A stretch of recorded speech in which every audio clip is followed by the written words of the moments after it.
What if your sex drive isn't broken? You're just exhausted from trying to be the confident seductress, the nurturing partner, the emotionally stable one, everyone's fantasy of what sexy is supposed to look like all at once. Because guess what?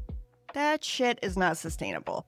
And it's definitely not arousing. If anything, it's a one-way ticket to resentment, dissociation, and faking orgasms that you're too tired to explain.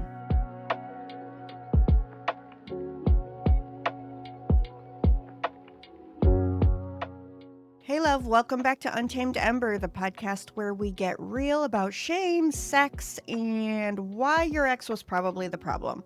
I'm Dr. Misty, sex therapist, erotic liberation nerd, and the human embodiment of don't tell me what to do. Around here, we talk about the messy, the magical, and the downright rebellious side of desire. And this week, we're burning the binary gender rulebook to the ground. In today's episode, we're diving into how gender roles quietly or not so quietly kill desire for all of us. I'm going to share a personal story about being stuck in a sexual role that felt all wrong, and then we'll break down the cultural scripts mess with our pleasure. You'll also get some juicy reflection questions, and there's always the companion worksheet waiting for you in the Ember Vault if you're ready to unscript your sex life. Let's get into it. So let me tell you a little story about a time when I felt like I was doing everything right in a relationship and my sex drive was still like hard pass. This story is about my experience with an ex-partner where I realized the expectations were not meeting my needs. When we first got together, this partner portrayed themselves as sexually compatible with me. There was talk of mutual desire, shared interests, a dynamic that felt reciprocal. But over time, things shifted, and he started sharing more and more about his fantasy of being dominated by a woman, and that quickly became the unspoken expectation every time we had sex. I didn't consent to that shift. It didn't meet my sexual needs. I didn't want to be in a dominant role. But somehow I found myself stuck in it anyway, because the only way we had sex was if I led. I had to make all the moves, carry all the energy, hold all the structure.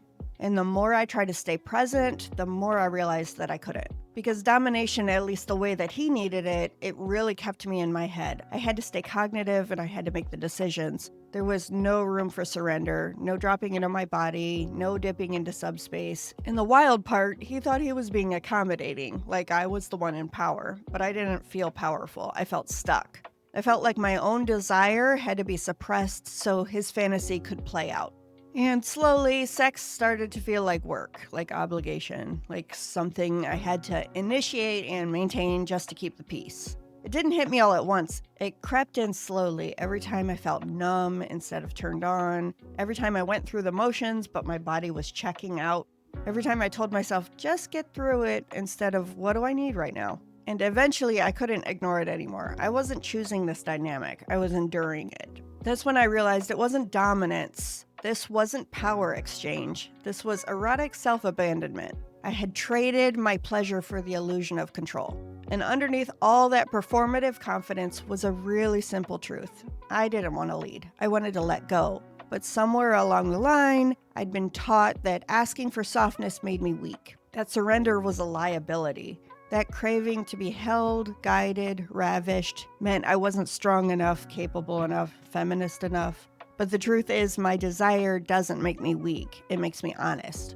And I was never meant to carry the weight of someone else's fantasy at the cost of my own embodiment. Once I finally named what was happening, it was like I couldn't unsee it. This wasn't about just one partner or one dynamic. It was about the messages that I'd absorbed my whole life about what desire is supposed to look like and what I'm supposed to be inside of it.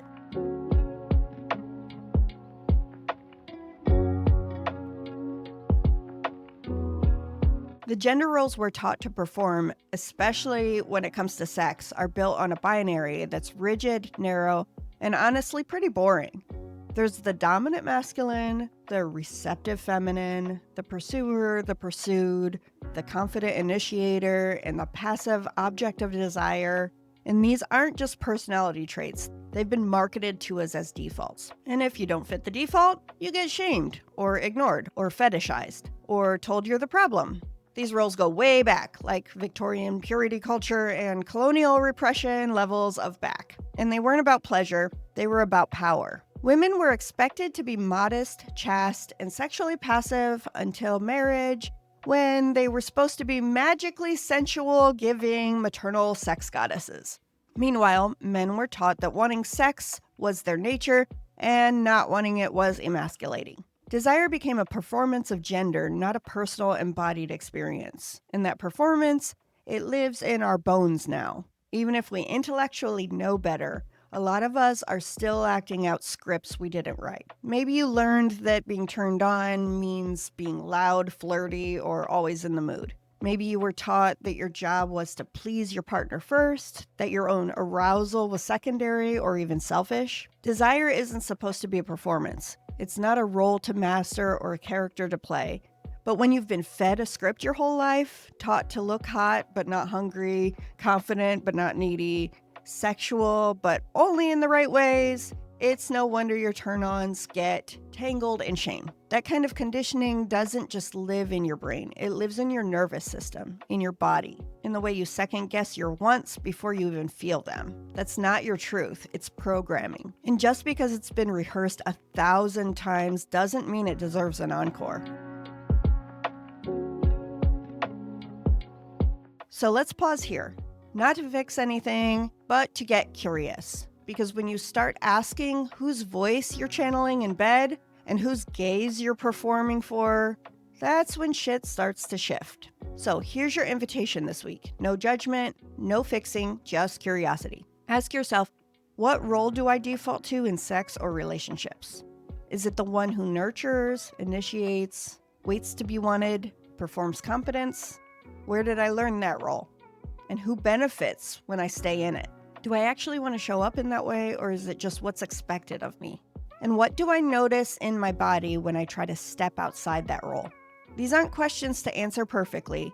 They're questions to sit with in the body, in your journal, maybe even in your next orgasm. Because your real turn-ons, they're hiding behind the scripts you've been taught to memorize.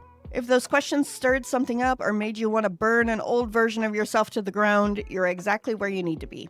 I created this week's companion worksheet to help you go deeper into all of that. It's called Unscripted and Unbothered, Dismantling the Gender Role Turnoff. And it's not about being more empowered or more confident. It's about being more you. Inside, you'll find reflection prompts to help you unlearn the sexual roles you were handed, get honest about which ones you're still performing, and still making room for desire that doesn't fit the binary. You can grab it right now in the Ember Vault, our member hub at untamedember.com. It's $19 a month to join, and it gets you weekly worksheets, podcast extras, and exclusive resources to help you reclaim your pleasure without apology, or gender scripts, or performative bullshit.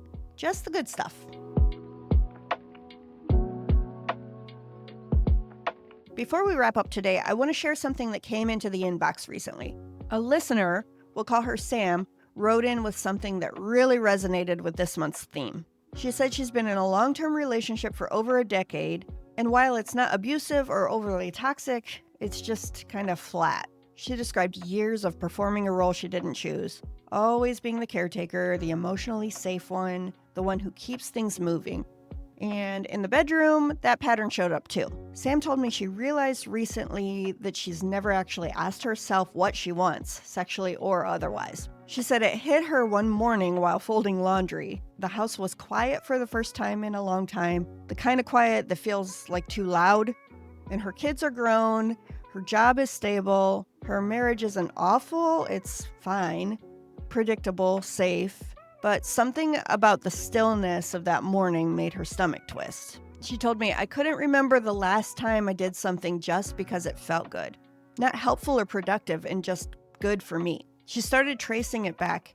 Years of being the emotional anchor and the reliable one. The one who just showed up with a clean house and a calm voice and the right words. The one who always knew how to make other people feel okay. And in bed, it was no different. Every interaction built around keeping the peace, preserving comfort, making sure her partner felt wanted, even when she didn't feel anything at all. She said it wasn't that I hated it, it just didn't feel like mine. Now, she's in her 40s and she's sitting in that quiet with her folded towels and her clean house and this aching question that won't leave her alone. What if I don't even know what I like sexually anymore? Like I've performed so many roles for so long, I don't even know what's real. Sam, I felt that so deeply in my chest. My chest muscles tightened when reading your words. And I wanted to start here because what you're naming, that fog or ache, that realization that you've built a whole life while your own wants quietly receded in the background.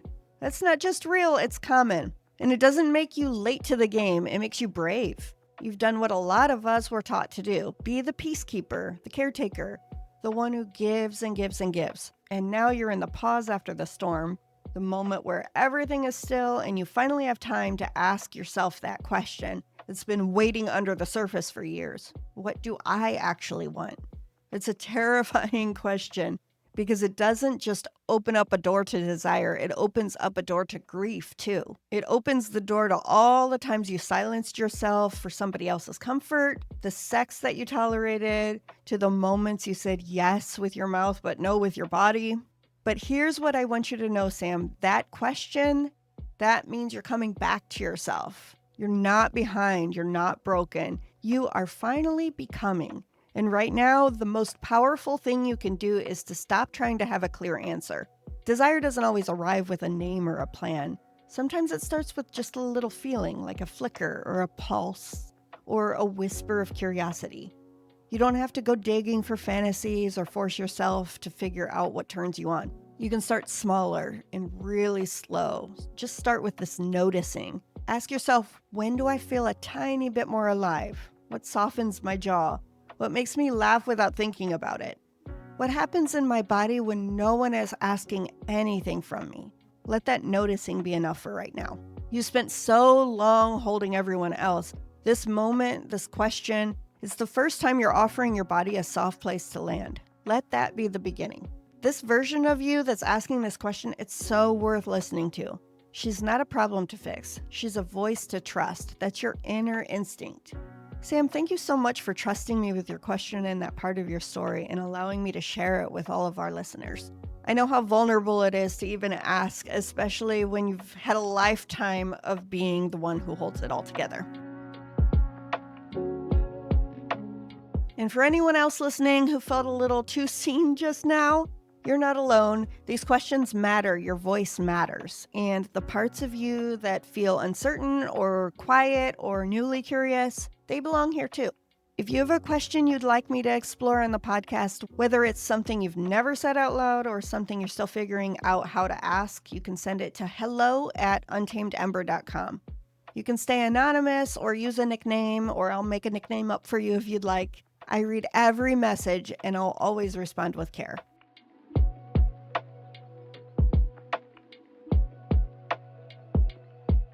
All right, loves, let's bring it home. Today, we unmasked the role. We named the performance. We touched the edges of what happens when desire isn't allowed to be yours. And in the next episode, we're getting nerdy in the best way. I'm diving into the science of why binary roles mess with your brain, your body, and your ability to feel actually turned on. You don't want to miss it. So here's your reminder for this week. You're not too much. You're not broken. You're not confused. You're just done being cast in someone else's fantasy. And honestly, that's hot as hell. You deserve a sex life that's shaped by your actual wants, not gender scripts, not expectations, not roles that look good from the outside but leave you disconnected inside. We're not here to be sexy cardboard cutouts of what someone else finds desirable. We're here to feel, to choose, and to burn the rule book and write something wilder, messier, and way more honest. Next episode, we're going even deeper into what happens when your erotic brain gets forced into a binary it's never meant to live in. We're talking neuroscience, nervous systems, and why curiosity is way sexier than control. I'll see you there, love.